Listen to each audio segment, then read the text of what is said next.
Bismillahirrahmanirrahim. Assalamualaikum warahmatullahi wabarakatuh. Allahumma sholli ala sayyidina Muhammad wa ala ali sayyidina Muhammad.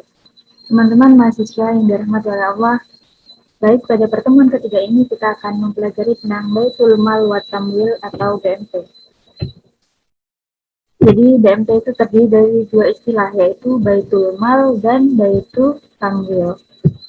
Nah, pada Baitul Mal ini lebih mengarah pada usaha-usaha pengumpulan dan penyaluran dana yang bersifat non-profit, seperti zakat, infak, dan sedekah.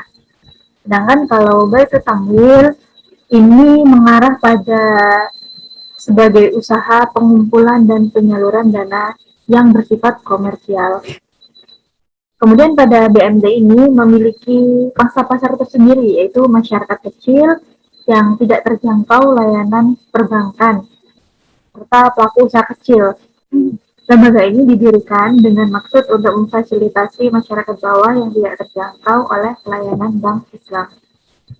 Selanjutnya, prinsip operasi BMT. Di sini ada prinsip bagi hasil. Yang pertama ada mudharabah.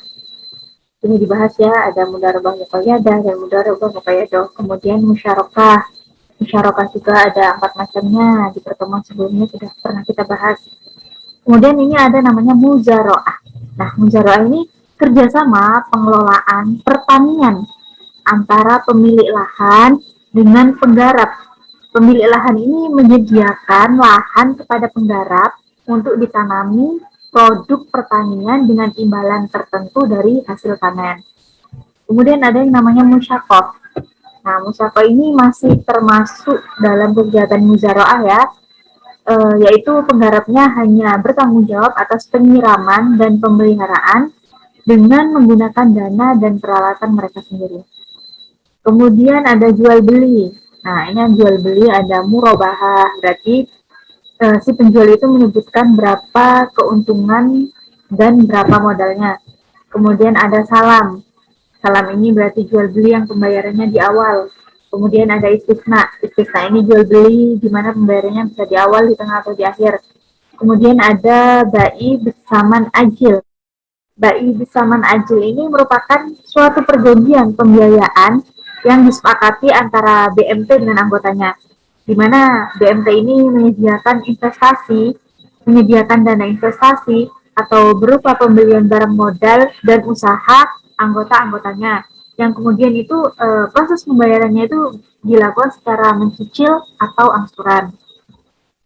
Selanjutnya non-profit, ada akad qablul hasan. Nah, ini pinjaman yang baik, sebelumnya juga sudah pernah kita bahas ya. Kemudian akad kerjasama, sama ada musyarakah dengan mudharabah. Kemudian pada produk pembiayaan, murabahah, bai bisaman ajil, mudharabah, dan musyarakah. Selanjutnya, pelayanan zakat dan sodako. Nah, ini penggalangan dana zakat, infak, sodako.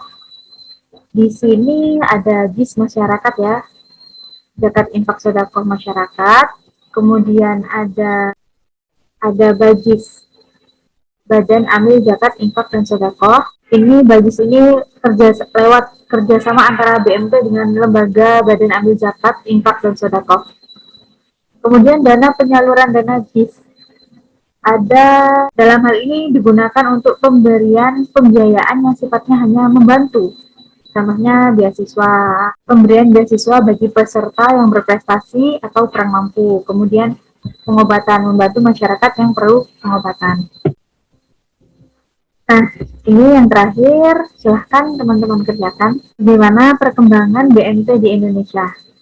Silahkan untuk dikerjakan ya. Mungkin itu saja yang bisa saya sampaikan. Kurang lebihnya saya mohon maaf. Wassalamualaikum warahmatullahi wabarakatuh.